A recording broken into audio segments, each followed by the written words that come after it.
કે રાહુલજીએ ગોધરા નગરપાલિકાના સભ્યના લીધા ક્લાસ। ગોધરા પાલિકા હસ્તકના વિકાસના કામોના ખાતમુહૂર્ત કાર્યક્રમમાં ઉપસ્થિત સભ્યોને ધારાસભ્યએ કરી ટકોર। સ્વાર્થ છોડી કર્મ કરીને કામો કરવાની આપી સલાહ। નમસ્કાર, હું છું મમલ। અમારા આ વિશેષ કાર્યક્રમમાં તમારું સ્વાગત છે।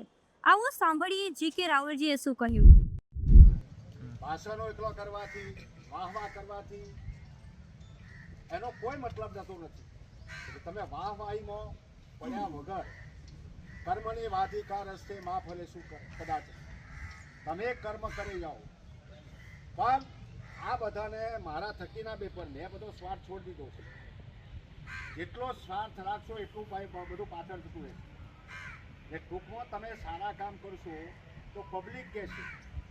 મને આ વસ્તુના પર અમારા નિરીક્ષકો આવે છે ચૂંટણીઓમાં, તો ચૂંટણીઓમાં નિરીક્ષક તમને ખબર છે કઈ તો તમારા મોહલ્લામાં જાય છે ખરા કે આ વખત ચૂંટણી નિરીક્ષક આવશે ને એટલે હું મોહલ્લામાં મોકલવાનું।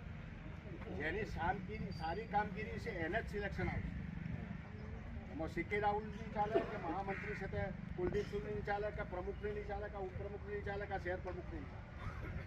જો સુધારવું હોય, લોકોને સુખાકારી આપવી હોય તો આપણો વ્યક્તિગત સ્વાર્થ છોડી।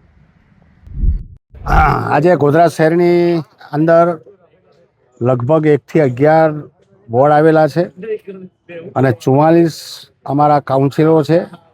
અમારા પ્રમુખ ભાઈ શ્રી જયેશભાઈ, ઉપપ્રમુખ ભાઈ શ્રી સોનેલભાઈ અને કર્મચારી અને સૌ અમે આગેવાનો અમારા મહામંત્રી કુલદીપસિંહ સાથે આજે 12 કરોડ જેટલી માતબર રકમના કામો ગોધરા શહેરના 1 થી 11 વોર્ડ જે છે એની અંદર વિવિધ કામો આરસીસી રોડ, લાઇટના, પાણીના એ કામોનું આજે શરૂઆત માટે ઉદ્ઘાટનના ભાગરૂપે આજે શરૂ થાય એવી અપેક્ષા છે।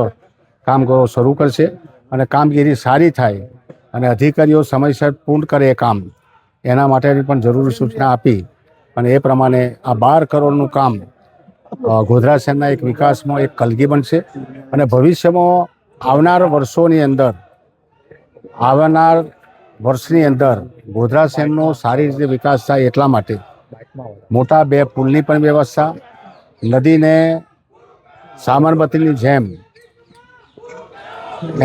એની પણ છે તે વ્યવસ્થાના ભાગરૂપે બજેટની વ્યવસ્થા કરીશું।